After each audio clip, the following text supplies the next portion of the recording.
Hey, Deutsch Fear, Pod B, welcome to your first supplemental lesson, which is going to cover the stuff that we didn't get to in our remote session just now.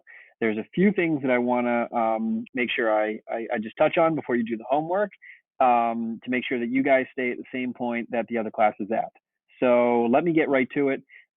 Here is what I want to show you. Okay, this PDF shows is a screenshot from that video that we were just watching, but we didn't have a chance to talk about this because obviously the remote sessions are short.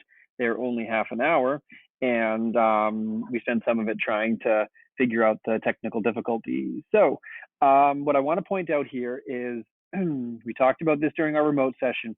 The legislative gewalt is Congress in Amerika. So legislative ist die gesetzgebende Gewalt.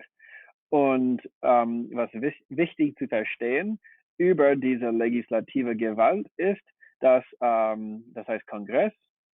Und Kongress in Amerika besteht aus zwei Kammern. Und die Kammern heißen das Repräsentantenhaus und der Senat.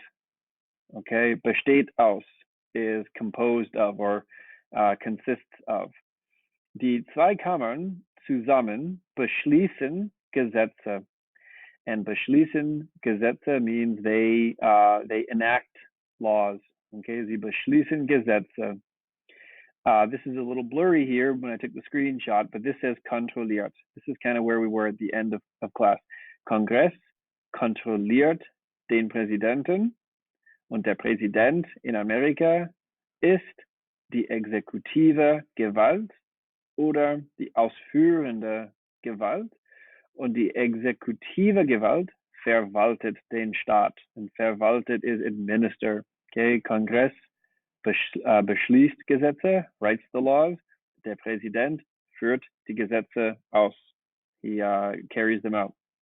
Der Präsident hat zwei sehr große Mächte, two very strong or very major powers. Ist der Oberbefehl der Armee, and we say commander-in-chief, and he's the Oberbefehl, and that is not the case in every country. That there's one guy, right, the major executive is not also the commander-in-chief of the army, the highest order giver of the army, but it is that way in den USA. Und der Präsident ernennt auch die Regierung. And when they say Regierung here, they're talking about das Kabinett or the cabinet, right? Auf Deutsch sind die Politiker und Politikerinnen im Kabinett, in der Regierung, heißen Minister. Okay, Germany, they talk about the Bundesinnenminister or the Bundesfinanzminister or the Bundesaußenminister. We call them secretaries. Secretary of State, Secretary of the Treasury, Secretary of the Interior, Secretary of Transportation, Secretary of Education, and so on and so forth. Those are all called Minister, and they are part of this Regierung in Deutschland, but this is the cabinet. This is the American system. So this is the cabinet with all the secretaries. Der amerikanische Präsident darf die Regierung ernennen, appoint. Das Volk, we talked about this, wählt die Wahlmänner, und die Wahlmänner wählen den Präsidenten. Okay, but normally we kind of just think about this being direct, that das Volk wählt den Präsidenten, but we do know that sometimes, right, the last election in particular, the popular vote, right, does not always end up in electing the president in den USA. So das Volk wählt eigentlich diese Wahlmänner, und diese Wahlmänner wählen den Präsidenten, und es kann sein, dass das Volk, eine Mehrheit des Volks, einen Kandidaten wählt, mehr als 50% wählt einen Kandidaten, aber der andere Kandidat gewinnt, weil wir dieses komische System haben, wo die Wahlmänner, das Volk wählt die Wahlmänner, und die Wahlmänner wählen den Präsidenten. Und dann haben wir unsere judikative Gewalt. Das ist die richterliche Gewalt. Das ist der oberste Gerichtshof des Landes. Und der oberste Gerichtshof in Amerika heißt the Supreme Court. Supreme Court kontrolliert Gesetze. Okay? Kongress kontrolliert den Präsidenten.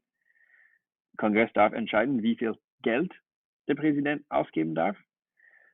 Aber die Judikative ist unabhängig, independent, unabhängig von den anderen Gewalten und kontrolliert die Gesetze. Okay, that's the US system. This is what I want you to take away, right? Be able to kind of describe auf Deutsch, sort of like I just did. But I want to compare this right now for you to the German system. Now this is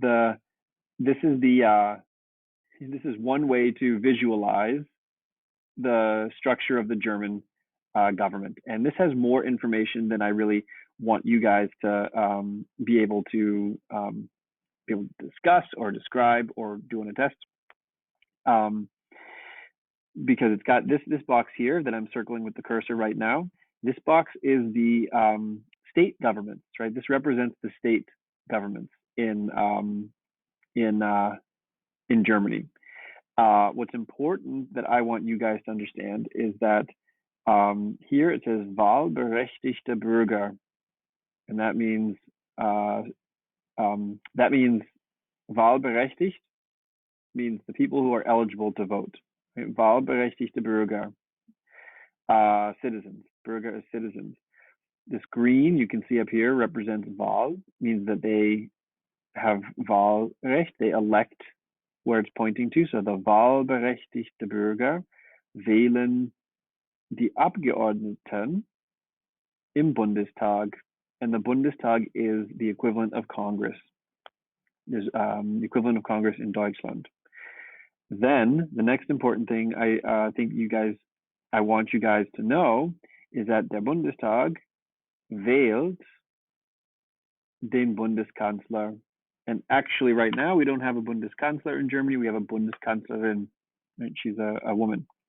So Bundeskanzlerin, and the Bundeskanzler or the Bundeskanzlerin darf die Bundesminister, like I was just talking about, that's the Kabinett, that's the people who work directly under the Bundeskanzler.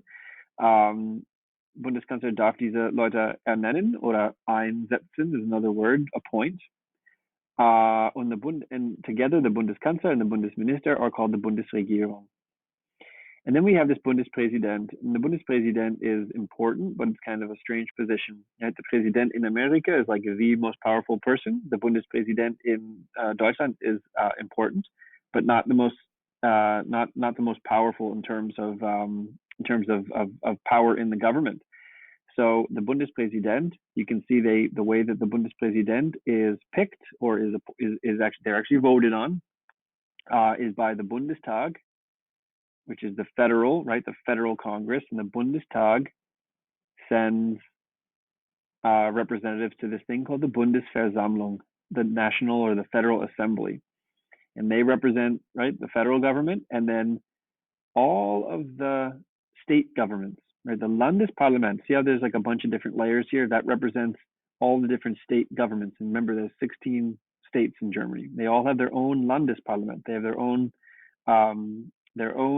state house, state parliament with representatives, and each state elects people to go and sit in this Bundesversammlung. So you have representatives from the Bundestag who are federal representatives, and then you have state representatives who also sit in the Bundesversammlung. And the Bundesversammlung then votes on the Bundespräsident. And the Bundespräsident is the head of state, but not the head of government. The Bundespräsident is not involved in making laws or setting policy. The Bundespräsident is just there to make sure that the Grundgesetz is followed, and that I like to say that there are no shenanigans going on in the government. And so the Bundespräsident, for the most part, stays out of the politics, but has a couple very important powers or roles to play. And one is the Bundespräsident is allowed to appoint, well, technically, we'll go over this. Technically, he suggests candidates to the Bundestag for Bundeskanzler, but formally, the Bundespräsident is the one who nominates and confirms the Bundeskanzler. And so that's one thing that the Bundespräsident does. The other very important thing that the Bundespräsident can do is the Bundespräsident can dissolve the government and call new elections. And that's something that's very difficult for us as I think in the US to envision happening, because we've never, not to my knowledge, and at least in recent history, have ever done something like that.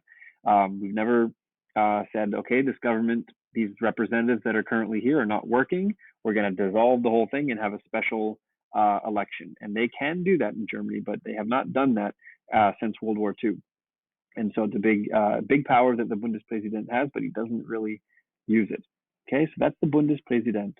Bundespräsident, Bundeskanzler, Bundestag. Those are the three most important things that you're going to have to understand, and that I want you to be able to describe, right, auf Deutsch. I kind of did this in English. So that's as far as I want to go. I just wanted to make sure I explained this a little bit, and what we are going to focus on in the next couple classes are how elections work for the Bundestag. So how the wahlberechtigte Bürger, how they elect the members of the Bundestag, how the members of the Bundestag then elect the Bundeskanzler, and a little bit about how the Bundespräsident is involved in electing the Bundeskanzler too, and that's where we're going to kind of stop with the structure of the German system. Okay, I'm going to leave this here. So I hope you enjoyed the supplemental lesson. I tried to keep it as short as I could, but give you enough information, and we will see each other Freitag.